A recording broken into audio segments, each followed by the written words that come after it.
Hey guys, it's Harpy. Welcome back to my channel and welcome back to Hustle Cat. So we're at the crossroads right now. We're about to make a decision on which cat to follow. I think I'm gonna go with the Siamese cat because Bobtail Cat looks like he knows what he's doing, so I'll follow Siamese. The Bobtail's onto me clearly, but the Siamese cat hasn't picked up on it yet. My best chance right now is probably following the Siamese. It's gotten kind of far down the path. I better pick up my pace to catch up. I try to mimic those long strides Landry always takes to cover more ground, but that doesn't work out so well. Jogging's gonna be easier. Or not. My feet are falling harder on the ground than the cat notices.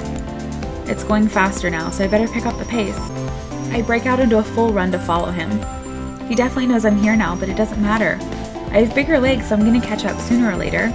I'm a pretty good runner. I finally close the gap between us. Suddenly the cat screeches to a halt and jerks around to face me. Avery, stop it!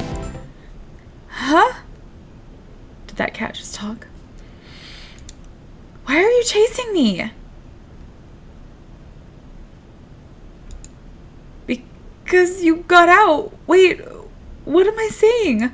What are you saying? How are you saying? It's me. Me? Hayes. I knew it was Hayes. Oh, he's so sweet looking. Last I checked, Hayes was a guy with glasses. You didn't seem like the pranking type, Hayes. The Hayes cat is puffing up like a dusting brush. I feel bad this cat's getting caught up in whatever shenanigans they're trying to put me through right now. This seems like it should be a against work procedure. He's telling the truth, Avery. Whoa! The voice comes from behind me. I whirl around to see Landry, but he's not there. Landry's a Maine Coon? Down here. I readjust my gaze downward. Oh, come on. No, this isn't a joke, Avery. Landry Cat takes a few steps past me and sits down in front of Hayes Cat. Even as a Maine Coon, his gait is long. No, come on. No. Graves didn't tell you. Tell me what? That you're all secret cats? That doesn't make any sense. This is the dumbest thing I've ever heard. I'm sorry, Avery. I thought he told you. Is this why you're acting weird? You were keeping something this bonkers a secret? It's not easy to talk about. Whenever we leave the cafe grounds, we turn into cats. I'm surprised to hear Hayes pipe up, of all the people. Or all cats. Cat people? It began around the time we started to work here. Graves calls it a curse. A curse? A curse! This is too much. Though, I don't know if everyone thinks of it that way. But wait, everyone? Is everybody at the cafe a secret cat? Yes. Graves too? Nobody has seen him as a cat. But it seems safe to assume. Am I going to turn into a cat too? Landry isn't even looking at me anymore. He's avoiding eye contact as hard as he can. Hayes does the same. Neither answers. I'm gonna turn into a cat? Oh, come on! Sorry, Avery. Maybe you can stop it. We don't know what causes the curse. Maybe if you talk to the others tomorrow. Yeah. Okay. Sure. Why not? Let's have a whole cat council. We can invite Hash Browns, too. Is he also a person? I can see the fur between Hayes' shoulders raising on in a little ridge. Seeing that takes the wind out of my sails a little bit. Yeah, all right. I'm too tired for this. This better be a weird dream or something. A weird work-induced hallucination. Sorry, Avery. Not listening to talking cats anymore, bye. What? Okay. The sun's barely gone down, but I'm capital letter done with today. This is too much. Don't forget the food this time. The canned stuff. Did someone just say something? There's nobody here but Mochi. Oh, for crap's sake. I find him standing next to the food bowl, looking up at me with those expectant eyes. I gently nudge him with my foot. Did you just say that? Mer? Nope. Nope, I'm done. I dump the rest of the canned food into the bowl and scurry out of the kitchen. Then I dump myself in bed. I don't even want to think about it right now. I'm just gonna sleep in a real bed for once. Maybe sleeping on that couch so much is messing with my head. I don't usually close the door, but I think it's a good idea tonight. I don't want Mochi whispering to me in my sleep.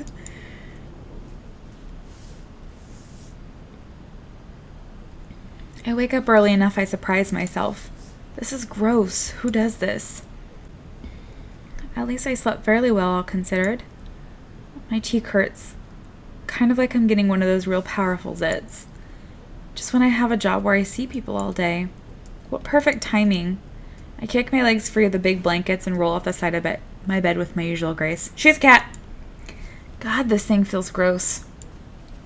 I don't have any acne stuff with me here, but maybe Aunt Wendy has something I can put on it. I trundle over to the vanity to assess the damage.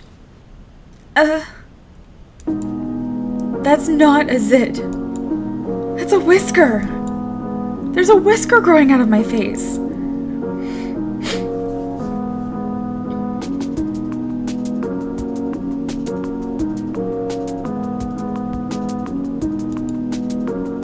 It won't come out. I thought at first maybe it was Mochi's and got stuck there, but nope. Growing out of my face. I tried to pluck it. That was probably one of the worst ideas I've ever had. Now I know just how sensitive cat whiskers are.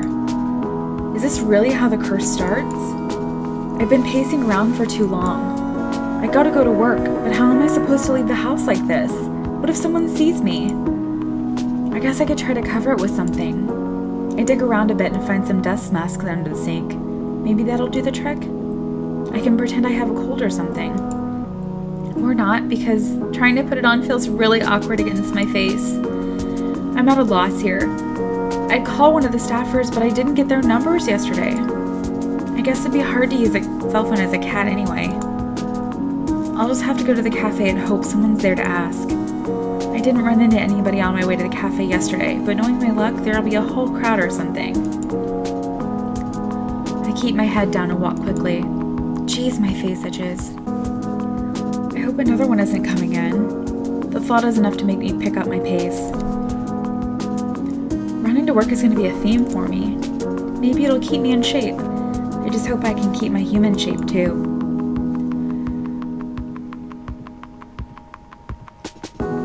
Why are there so many people milling around the front of the cafe today? This is exactly what I was dreading.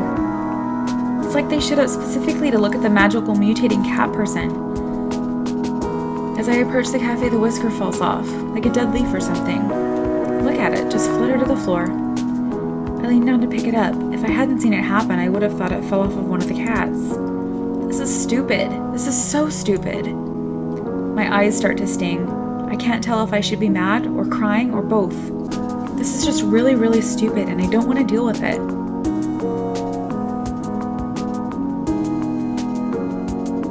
I kick the door open with my foot, but it's actually pretty heavy, so it just sort of nudges open. Where the hell's Graves? Looks like most of them are already here. They're already setting the table for breakfast. Like this is just a regular, normal day where nobody grows cat whiskers. Oh, Avery! I don't think he's in yet. What's the matter? This is the matter. This whole dumb situation. He probably can't see the whisker I'm waving around, but I don't care. He knows what I'm talking about. Oh, is that yours? What kind of cat are you? I'm not any kind of cat. I'm a people. I can't believe this. Oh, come on, Avery. You should have known this was going to happen. In what universe? How the hell was I supposed to know? Sounds like somebody here didn't read the contract. The safe areas and other tips are mentioned in the welcome pamphlet. What contract? You signed some paperwork when you started, right? Yeah? Well? How can y'all be so chill about this? We work for an evil dungeon lord who's turning us all into cats. I don't think they're called dungeon lords. Avery, none of us are happy about it either. We're doing what we can. There's gotta be more you could be doing. Where's Graves? He may be upstairs, but I don't know. I remember hearing Graves going up some creaky steps yesterday. Maybe that's his office or something. Wherever it is, that room's gonna be missing a door after I kick it off its hinges. storm toward the back of the cafe. The steps must be back here somewhere. Hayes and Mason are in the kitchen. Hayes is gawky, even Mason's got an eye on me. Avery, where are you going? I've had enough of this. I gotta give him a piece of my mind. What? This curse crap! The others trail me into the kitchen. What am I, the cat herder? Avery, chill out. We aren't all mad about it. Most of us signed up for it on purpose. It's done some good things for some of us. Well, I'm mad about it. I'm mad as hell. Turning into a cat won't do jack for me. I know you're mad, but it's not Graves' fault. He does a lot to help us. We owe him. I don't owe him a damn thing. Seriously, Avery, shouting at our boss isn't going to change anything. There's nothing we can do about it right now. Let's just sit down and talk about it.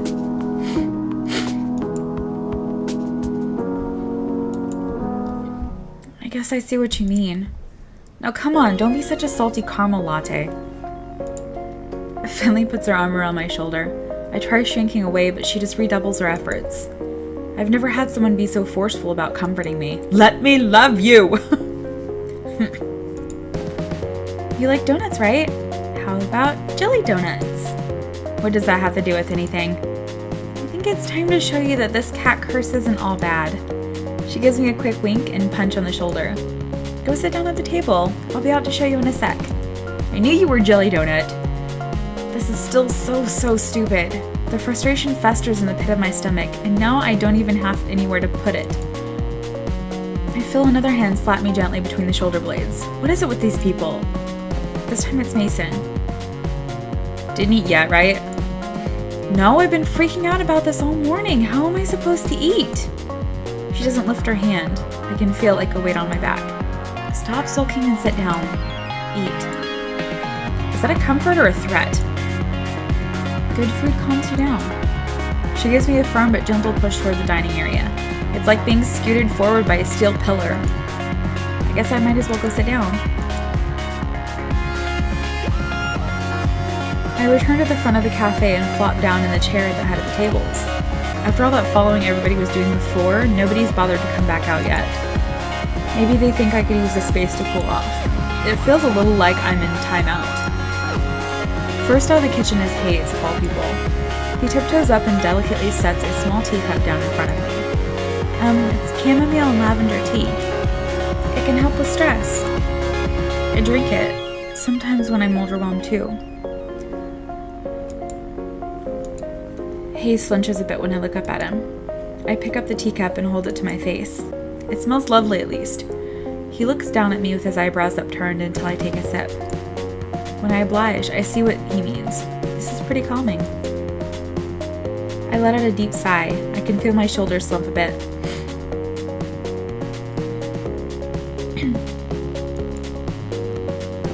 He seems relieved that I've approved. He takes it as permission to sit and takes a seat next to me. You know, I get anxious a lot. You probably guessed that though, huh? Some things help me out, like the tea. But I think the thing that helps me the most is being a cat. I know that might sound pretty stupid, but it's nice to have somewhere to go. I like that I can curl up in a tiny corner and nothing is expected of me. It helps me a lot. So that really does sound stupid. But that's what we mean when we aren't mad about it. No, I think I get what you're saying. I don't agree, but I get it. Thanks. He doesn't seem to know what to say. He's just sort of staring down at the table and picking pieces of paper off the napkin in front of him.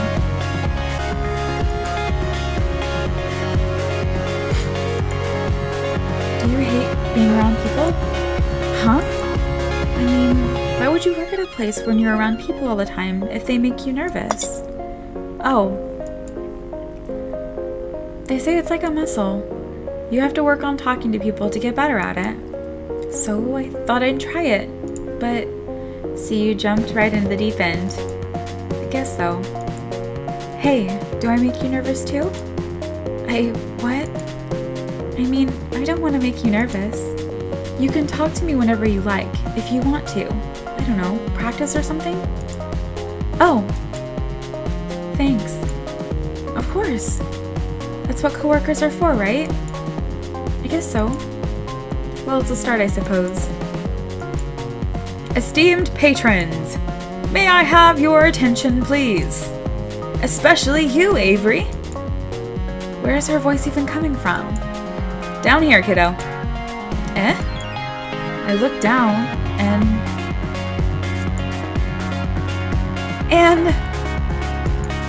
You're Jelly Donut? It's me! A real-life internet sensation. You're so surprised. You should see the look on your face right now. Wow, so you really capitalized on this curse, huh?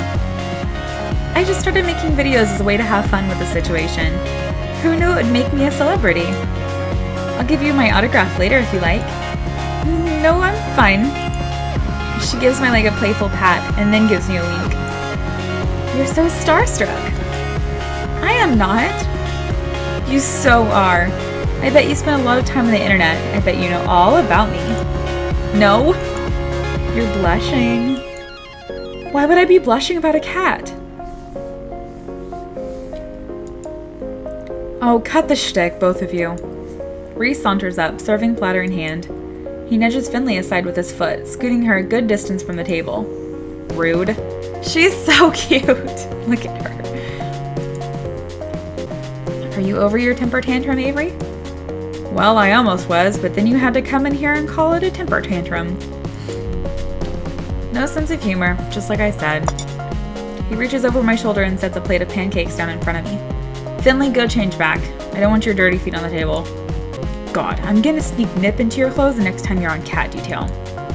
Despite her threat, Finley saunters off, tail flicking into the break room.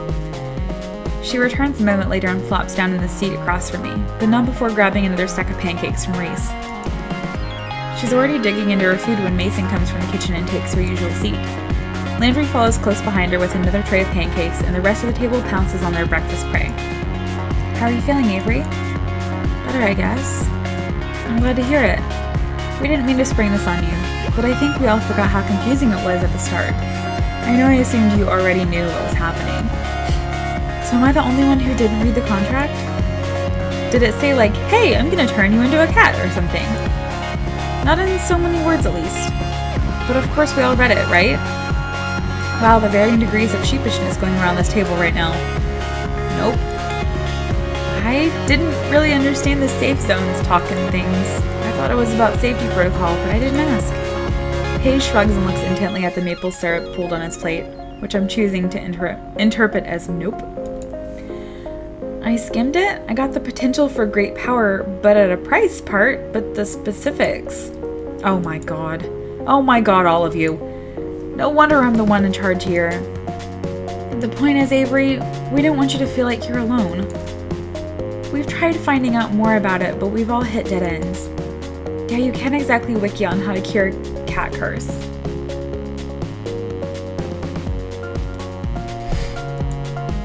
Well, you can, but the results are, well, they're from the internet.